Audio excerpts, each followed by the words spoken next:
सबको जय मसीह की। आज मैं बताऊंगी कि परमेश्वर अंत के दिनों में क्या करेगा। परमेश्वर अंत के दिनों में शैतान की संतान को और परमेश्वर की संतान को, दोनों को वो अलग अलग करेगा। हालेलुया। परमेश्वर की संतान जो है वो कौन है और शैतान की संतान कौन है। हालेलुया।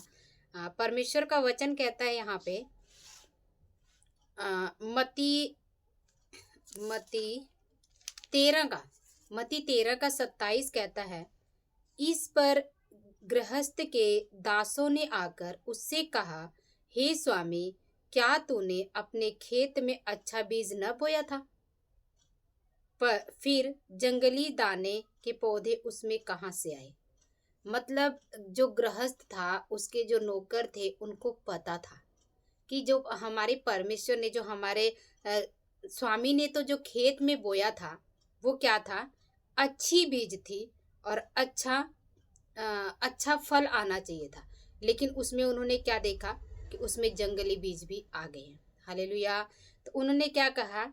28 वचन में क्या? उसने उससे कहा, यह किसी शत्रु का काम है। दासों ने उससे कहा, क्या तेरी इच्छा है कि हम जाकर उनको बटोर लें? दास बोल रहे हैं कि क्या तू चाहता है कि हम इस दाने को, जो जंगली दाने, इसको अभी बटोर लें? लेकिन गृहस्थ क्या कह रहा है? कह रहा है, उसने कहा, नहीं, ऐसा न हो कि जंगली दानों के पौधे बटोरते हुए तुम उनके साथ गेहूं भी उखाड़ लो। हालेलुया। मतलब क्या है कि उसने, जो गृहस्थ था, उसने मना कर दिया कि जंगली दानों के साथ ऐसा ना हो कि तुम अच्छे दानों को भी निकाल लो। क्योंकि जब हम खेतों में देखते, जब गेहूं बोया होता है और गेहूं के साथ जब जंगली दाने बोए होते हैं, तो जब तक उसके अंदर फल नहीं आता है तब तक वो क्या होता है, दोनों एक जैसे लगते हैं, उसमें ज़्यादा फर्क नहीं होता है। तो इसलिए क्या होता है कि पता नहीं लगता है कि अच्छा गेहूं कौन सा है और जंगली गेहूं कौन सा है। हालेलुया। तो इसीलिए आज क्या है, हमारा जीवन भी ऐसा ही है। जो इस संसार में परमेश्वर ने अपनी संतान को भी बोया है, राज्य की संतान को और दुष्ट की संतान दोनों है। लेकिन हम कैसे पहचाने जाएंगे? अपने फलों के द्वारा। जैसे गेहूं जो है, जंगली गेहूं जब बड़ा हो जाएगा तो अपने फलों के द्वारा पहचाना जाएगा। इस तरह से हम शैतान की संतान है या दुष्ट की, ये अपने फलों के द्वारा पहचाने जाएंगे। हालेलुया। कह रहा है 30 वचन कह रहा है, कटनी तक दोनों को एक साथ बढ़ने दो, और कटनी के समय मैं काटने वालों से कहूँगा कि पहले जंगली दानों के पौधे बटोर कर जलाने के लिए उसके गट्ठे बांध ले और गेहूं को मेरे खत्ते में इकट्ठा करे। हालेलुया। मतलब क्या है कि जब अंत का समय आएगा तो क्या होगा कि जब फसल पक जाएगी तो कह रहा है कि गेहूं जो है, गेहूं को उस जंगली दानों से अलग किया जाएगा। हालेलुया। लेकिन ये दृष्टांत जो है, परमेश्वर अपने चेलों को बोल रहा था तो चेलों को समझ नहीं आया। तो 36 वचन में चेलों ने परमेश्वर से पूछा कि इसका दृष्टांत का क्या मतलब है। हालेलुया। तो यहाँ परमेश्वर ने बहुत ही अच्छे से बताया है कि इस दृष्टांत का मतलब क्या है। 36 वचन कह रहा, तब वह भीड़ को छोड़कर घर में आया और उसके चेलों ने उसके पास आकर कहा, खेत के जंगली दानों के दृष्टांत हमें समझा दे। वहां पे उन्होंने नहीं बोला, लेकिन क्या है कि अब बोला है कि तू हमें इस दृष्टांत को समझा दे। तो हमें भी इस दृष्टांत को समझना है। 37 वचन क्या कह रहा है? उसने उसको उत्तर दिया, अच्छे बीज का बोने वाला मनुष्य का पुत्र है। हालेलुया। मतलब क्या है कि यहाँ पे परमेश्वर ने बोला है, अच्छे बीज कौन है? अच्छे बीज का जो बोने वाला है वो कौन है? मनुष्य का पुत्र। और मनुष्य का पुत्र कौन है? प्रभु यीशु मसीह। खेत संसार है, जो खेत बोला है, जिसमें बीज बोया गया, वो ये आज का संसार है। अच्छा बीज राज्य की संतान है। जो अच्छे बीज की बात की गई है वो किसकी संतान है? राज्य की संतान है, जो हम लोग हैं, प्रभु के लोग। और जंगली बीज का दुष्ट की संतान। और जो जंगली बीज की बात की गई है वो किसकी है? दुष्ट की संतान है। हालेलुया। कह रहा, जिस शत्रु ने उसको बोया वह शैतान है। जिस शत्रु ने उसको बोया है वो शैतान है, क्या है कि पृथ्वी का जब जब परमेश्वर ने इस संसार को बनाया था, तो परमेश्वर ने अपने बीज को, अपनी संतान की, जो उसके राज्य की संतान है, उस बीज को इस संसार में भेजा था। लेकिन क्या हुआ था कि शैतान ने अपने बीज को चोरी से उसमें डाल दिया। मतलब क्या है कि एक वचन में लिखा गया कि जो परमेश्वर को प्रभु यीशु मसीह करके मान लेता है, वो तो परमेश्वर की आत्मा, परमेश्वर की संतान है। और जो प्रभु यीशु मसीह को यीशु करके नहीं मानता है, वो शैतान की संतान है। हालेलुया। ऐसा परमेश्वर का वचन कहता है। यहाँ पे भी क्या कह रहा है, जो जंगली बीज है वो कौन है? दुष्ट की संतान है। जिस शत्रु ने उसको बोया वह शैतान है। कटनी जगत का अंत है। और कटनी क्या है? जगत का अंत है। और काटने वाला स्वर्गदूत है। जो काटेगा ना, वो स्वर्गदूत है। कह रहा, अतः जैसे जंगली दाने बटोरे जाते और जलाए जाते हैं, वैसे ही जगत के अंत में होगा। मतलब जैसे जंगली दानों को जला दिया जाता है, वैसे ही जगत के अंत में होगा। जो परमेश्वर की संतान है, उसको परमेश्वर अपने राज्य में ले लेगा। यहाँ क्या कह रहा है? 41 वचन कह रहा है, मनुष्य का पुत्र अपने स्वर्गदूतों को भेजेगा और वे उसके राज्य में से सब ठोकर के कारणों और कुकर्म करने वालों को इकट्ठा करेंगे। हालेलुया। हमें जांचने की जरूरत है कि परमेश्वर कह रहा है कि वो स्वर्गदूतों को अंत में भेजेगा, और जब स्वर्गदूत आएंगे तो वो क्या करेंगे? पुत्र की संतान को और शैतान की संतान को वो अलग अलग करेंगे।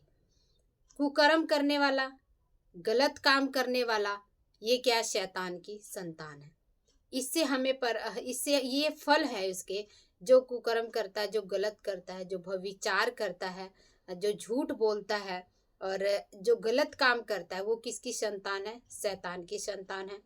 और जो अच्छा काम करता है, जो परमेश्वर की महिमा करता है, जो धर्म के काम करता है, जो प्रभु यीशु मसीह पे भरोसा करता है, परमेश्वर क्या कह रहा है? वो राज्य की संतान है।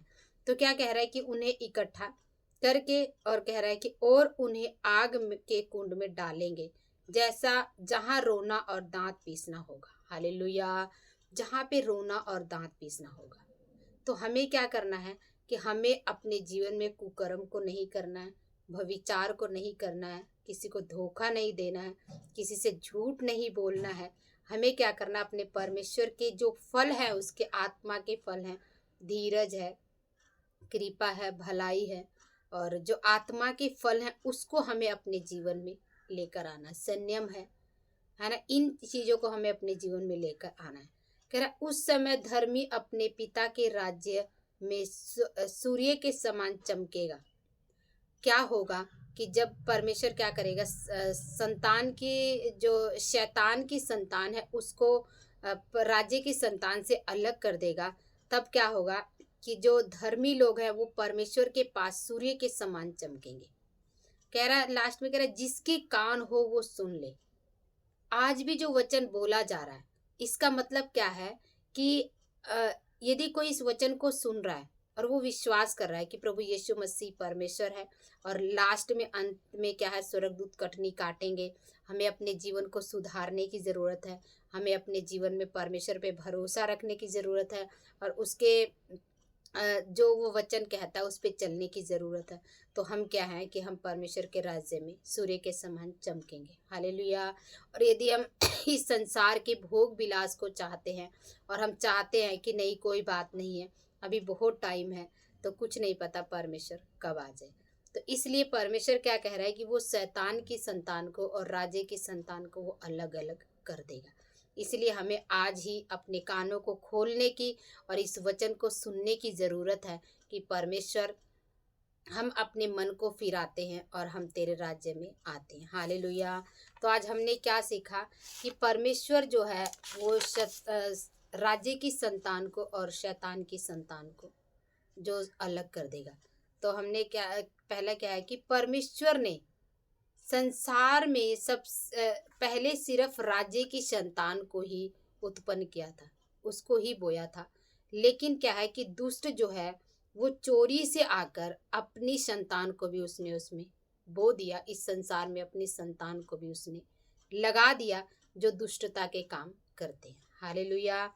दुष्ट की संतान कैसे पहचाने जाएंगे कि दुष्टता के काम करते, धर्मी की संतान जो परमेश्वर के चरणों पे चलते और दो धर्म के काम करते। हालेलुया। तीसरा पॉइंट क्या है कि शुरू में गेहूं और जंगली बीज जो है ना दोनों एक जैसे लगते हैं, लेकिन जो फल है उसके उससे ही पहचाना जाता है कि ये जंगली बीज है या असली बीज है। तो हमें हमारे जीवन में क्या फल है उस फलों के द्वारा हम पहचाने जाएंगे। हालेलुया। क्या कह रहा, अच्छा बीज बोने वाला कौन है? मनुष्य का पुत्र है, यीशु मसीह है। और खेत कौन सा है? संसार है। जंगली बीज दुष्ट की संतान है, और जंगली बीज बोने वाला कौन है? शैतान है। और कटनी काटने वाला, कटनी जगत का अंत है, और काटने वाला कौन है? स्वर्गदूत है। परमेश्वर स्वर्गदूतों को भेजेगा और वो कटनी करेगा। हालेलुया। तो क्या चौथा पॉइंट क्या है कि संसार के अंत में जो लोग प्रभु को नहीं मानते, गलत काम करते हैं, प्रभु उन्हें स्वर्गदूतों के द्वारा इकट्ठा करके आग में डाल देगा। हालेलुया। तो हमें क्या करना है? परमेश्वर पे भरोसा रखना है और उसके जो वचन है उस पे चलना है। क्या धर्मी लोग प्रभु के साथ राज्य करेंगे और सूर्य के समान चमकेंगे। तो हमें क्या है, क्योंकि एक ही बार है कि जो कि एक बार अब हमारा जन्म हुआ है, दूसरा हम मरेंगे और हमारा न्याय होगा। इसके अलावा कोई जन्म नहीं है, कोई न्याय नहीं है। इसलिए परमेश्वर का वचन कहता है जिसके कान हो वो सुन ले। तो आज हमें अपने कानों को खोलने की ज़रूरत है और हमें परमेश्वर के वचन को ग्रहण करने की ज़रूरत है। जिस तक ये वीडियो जा रही है, परमेश्वर आपको आशीष दे और आपके कान खुलें और परमेश्वर का वचन आपके हृदय में काम करने पाए और परमेश्वर आपको स्वर्ग लेकर जाने पाए। हालेलुया। आप सभी को जय मसीह की। प्रभु आप लोग को बहुत आशीष दे।